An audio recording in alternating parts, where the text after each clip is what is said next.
Alright guys, I'm back. I'm just going to go over the top toolbar real quick and I'm going to conclude this series and I'll be back again with some other ones when I get some more free time. So from left to right, we're just going to start off. We got the undo button, the redo button. Simple enough. You do something you don't want, you hit the undo button, it'll fix it. If I make a box, don't want that box anymore, undo gets rid of it. The next ones after that are the link button and the unlink button. So let's say I wanted these two boxes to be linked together so that I could move them uniformly. I could click from one box to the other and I could link them together. Now when I move one box, the other box will move with it. Since I linked the green box to the light green box, this green box is now a child of the light green box, which means anything I do to the light green box, the dark green box will follow along with it.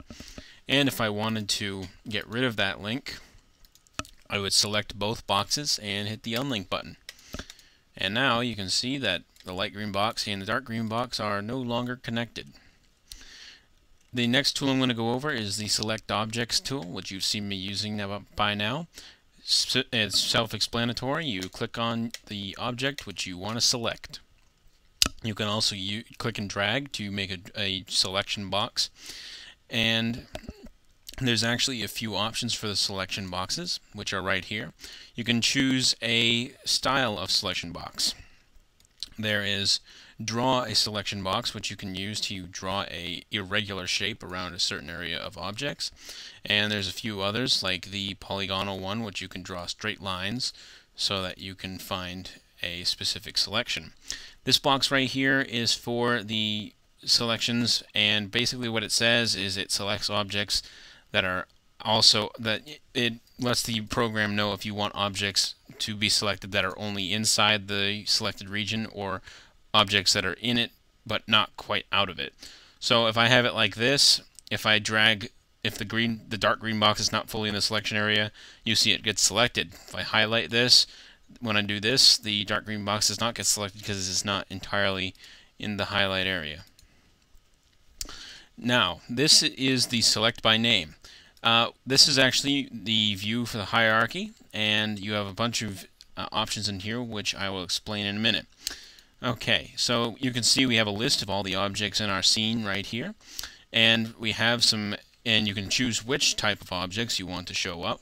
And this thing will actually also show us our hierarchy. So if we link this dark green box to this light green box once more, and we click on that, you're going to see that box 2 is now indented and is a subdirectory of box 1.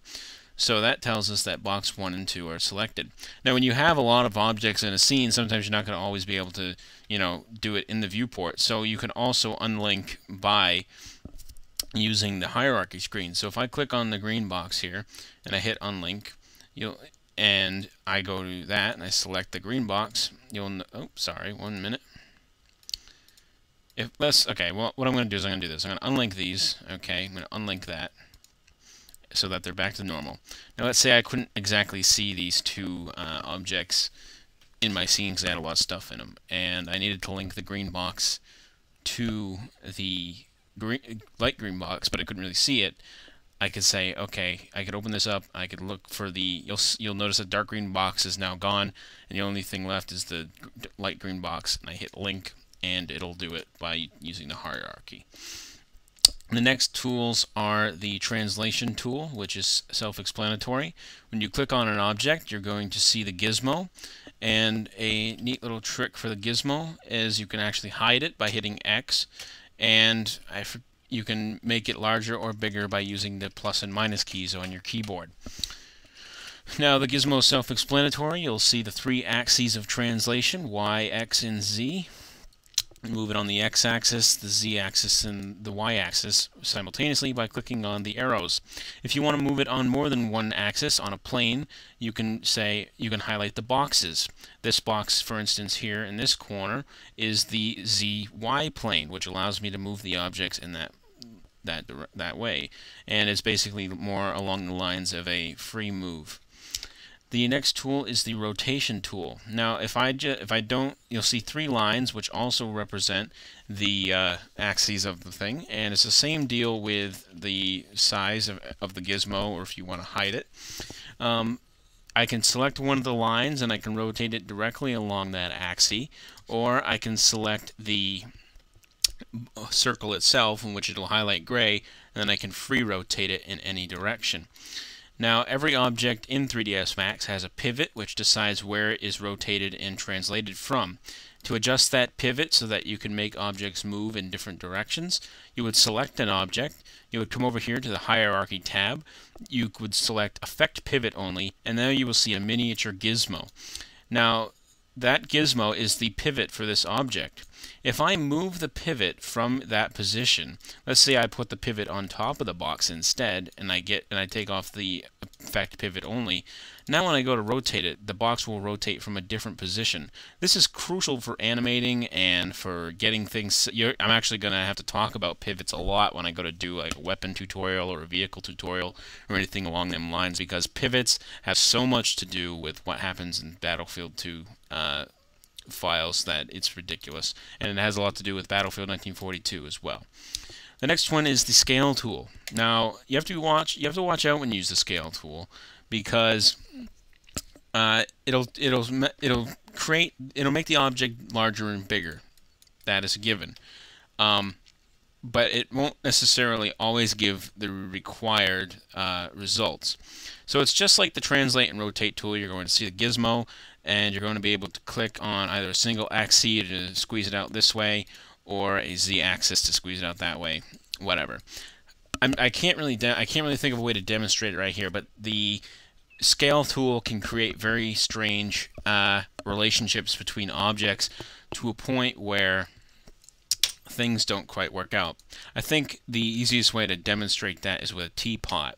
If I take this teapot and I stretch it so that it's a little bit larger, and if I was working with this teapot with the editable poly rollout here, and I wanted to rotate something, sometimes you can see that. I'm trying to think of a way to get it to show it here.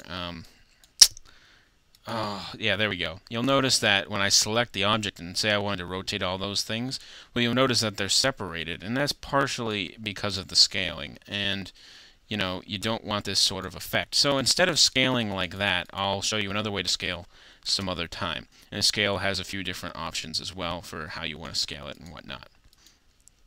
The next is the translation and rotation of. I can't really think of a word to explain what this is. It basically says how you want to rotate an object, and this is going to come into big handy when we do animating. I'll explain it more in detail.